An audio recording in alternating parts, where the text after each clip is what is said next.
Hi friends, வாங்க இப்போ நம்ம எல்ஜி ஆட்டோமேட்டிக் வாஷிங் மிஷினை எப்படி யூஸ் பண்ணுறதுன்னு நான் உங்களுக்கு காமிக்கிறேன். இது வந்து 11.5 KG top loaded washing machine automatic. இது ஃபஸ்ட்டு நம்ம எப்படி ஆன் பண்ணணும்னா, ஃபஸ்ட்டு நம்ம பெட்ஷீட்லாம் போட்டுக்குப்போம்.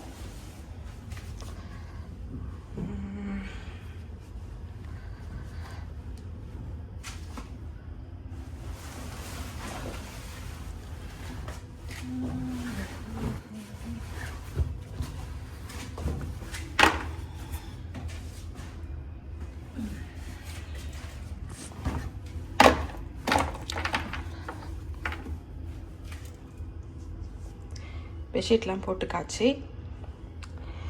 இதுவே ஊற்றலைங்க, வாஷிங்கே ஊற்றலை, சோப் சொல்யூஷனே இதில் ஊற்றியாச்சு.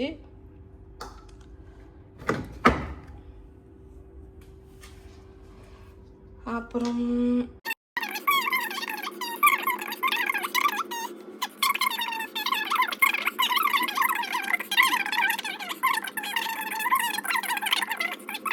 ஆச்சு.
அப்புறம் அதை பிழிஞ்சு எடுக்கிறதுக்கு இப்போ இது மூணுத்துலேயே லைட் எரியுது. இப்போ மூணுத்துமே ஃபங்க்ஷன் ஆனில் இருக்குது. நம்ம வந்து செட் பண்ணணும். இப்போ நம்ம வாட்டர் லெவலையும் தனியாக செட் பண்ணலாம். வாட்டர் லெவல் இப்போ நம்ம இதை ப்ரெஸ் பண்ணால் இப்போ சிக்ஸ் லெவல்னால் இந்த அளவுக்கு வாட்டர் வரும். இதுலேயே வந்து அந்த ஒரு டப்பில் எவ்வளோ வாட்டர் ரேஞ்ச் வரும்னு சொல்லிட்டு காமிச்சிருப்பாங்க பார்த்தீங்களா, அந்த அளவுக்கு அந்த வாட்டர் வரும். இதுலேயே வந்து நம்ம அட்ஜஸ்ட் பண்ணிக்கலாம். இப்போது ரொம்ப ட்ரெஸ் கம்மியாக இருக்குதுன்னா 3 கூட வச்சுக்கலாம். இல்லை 4 வேணும்னா இதே ப்ரெஸ் பண்ணால் 4 வரும். இப்போது நம்ம வந்து வாஷ் பண்ணுறது வந்து பெட்ஷீட்டு, அதனால் நம்ம வந்து ஒரு 6 வச்சுப்போம். அதுக்கப்புறமா ப்ரோக்ராம் இதில் எல்லாம் இருக்குது.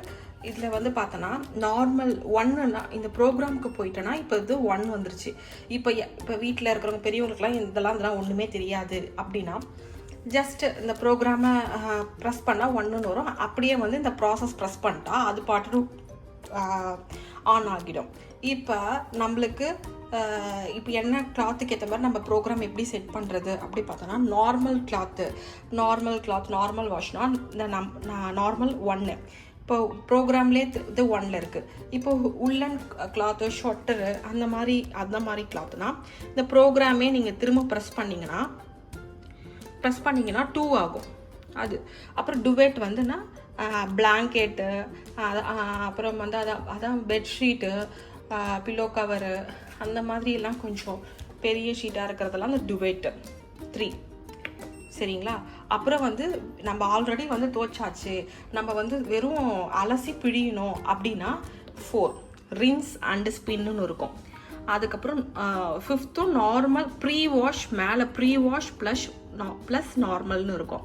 அப்படின்னா எக்ஸ்ட்ரா ப்ரீ வாஷ் ப்ளஸ் நார்மல்னால் கொஞ்சம் எக்ஸ்ட்ரா கொஞ்சம் வாஷ் பண்ணி க்ளீன் பண்ணுறது. குயிக் வாஷ், இப்போது இது வந்து லெஸ் தென் 2.5 kg இருக்கிற ட்ரெஸ்ஸு, அதுக்கப்புறமா இப்போது லெஸ் தென் 2.5 kg ட்ரெஸ்ஸு, ரொம்ப கம்மியான ட்ரெஸ்ஸு, ரொம்ப ஸ்வெட்டிங் கம்மியாலாம் இருக்குது அப்படின்னு பார்த்தோன்னா அந்த குயிக் வாஷ் பண்ணலாம். குயிக் வாஷ் வந்து 6. அதுக்கப்புறம் எக்ஸ்ட்ரா க்ளீன் அப்படின்னு பார்த்தீங்கன்னா இப்போ வந்து ரொம்ப எதனா ஸ்டெயின் ஆகிருக்கு, இல்லை இப்போ ஒரு ஹாஸ்பிட்டல் யூனிஃபார்ம், இல்லை ரொம்ப இன்ஃபெக்ஷனான யூனிஃபார்ம், ரொம்ப ஒரு ஸ்டெயின், ஒரு பேட் ஸ்மெல்லு அதெல்லாம் அடிக்குதுன்னா எக்ஸ்ட்ரா க்ளீனாக ஒரு எக்ஸ்ட்ரா அதை வந்து அதை வாஷ் பண்ணுறதுக்கு அலசுறதுக்கு தண்ணி எக்ஸ்ட்ரா எடுத்துக்கும், எக்ஸ்ட்ரா வாஷ் பண்ணி கொடுக்கும். 8th வந்து டப் க்ளீனா நீங்கள் எந்த ட்ரெஸ்ஸும் போடாமல் இதை வந்து க்ளீன் ஆகணும், உள்ளே ஏதாவது அந்த டஸ்ட்டு அதெல்லாம் இருக்குதுன்னா 8 டப் க்ளீனு. சரிங்களா? இப்போ நம்ம பெட்ஷீட்டில் தான் போட்டிருக்கோம், அதனால் ப்ரோக்ராம் வந்து 3 செட் பண்ணிக்கிறோம். 3 செட் பண்ணிக்காச்சு. இப்போ எல்லாம் முடிஞ்சிச்சு, நம்ம வந்து ஸ்டார்ட் பண்ணலாம் அப்படின்னா ப்ராசஸ் ஸ்டார்ட் பண்ணிட்டா அது ஆட்டோமேட்டிக்காக ஸ்டார்ட் ஆகிடும். கொஞ்சம் அது டைம் எடுக்கும், அது கால்குலேட் எடுக்கும். இப்போ என்ன நம்ம வாட்டர் லெவல் ஃபிக்ஸ் பண்ணியிருக்கோம் 6ன்னு சொல்லிட்டு, ப்ரோக்ராமும் வந்து ஃபிக்ஸ் பண்ணியிருக்கிறோம். ப்ரோக்ராம் வந்து பார்த்தோன்னா நம்ம டுவெட்டுன்னு ஃபிக்ஸ் பண்ணியிருக்கோம். அது அப்புறம் நம்ம ஸ்டார்ட் பண்ணியாச்சு. அதனால அது கால்குலேட் பண்ணி எவ்வளோ நேரம் டைமோ அது நமக்கு காமிக்கும். ஓ மை காட், நம்ம மறந்து ஊற்றிக்கலாம். நீங்கள் எதுவும் ஸ்டாப் பண்ணாமல் இப்போ வந்து இதில் நம்மளுக்கு 97 minutes காமிச்சிருக்கு. இப்போ நம்ம டுவெட் செட் பண்ணியிருக்கோம்ல, அதனால் அது கொஞ்சம் எக்ஸ்ட்ரா வாஷ் எடுத்து அது நம்மளுக்கு வாஷ் பண்ணி அது நம்மளுக்கு நம்ம நிறைய தண்ணி ஒரு 2-3 times அலசி அதுவே பிழிஞ்சு கொடுக்கறதுனால நம்மளுக்கு 97 காமிக்குது. ஓகேங்களா? அவ்வளோதான். இதுவே எல்லாம் முடிஞ்சு இதுவே ஆட்டோமேட்டிக்காக ஆஃப் ஆகிடும் ஃப்ரெண்ட்ஸ்.